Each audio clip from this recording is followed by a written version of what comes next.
Hello everyone. Today we will show you how to change your Windows PIN. Whether you're looking to enhance your security or just want to update your existing PIN, we've got you covered. So, let's dive right in.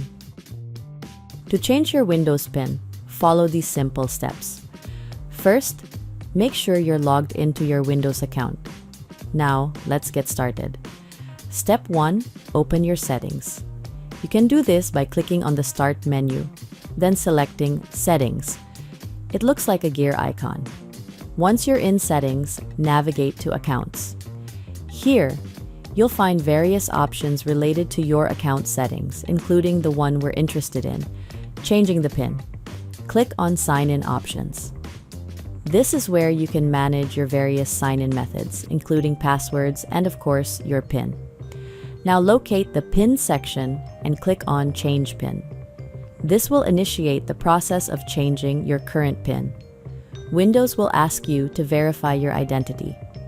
If you already have a PIN, enter it. If not, you might need to verify using your password or other methods depending on your settings. Next, it's time to set your new PIN. Enter the new PIN you'd like to use and confirm it.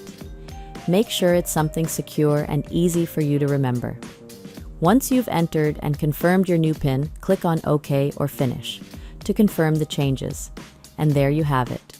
Your Windows PIN is successfully updated.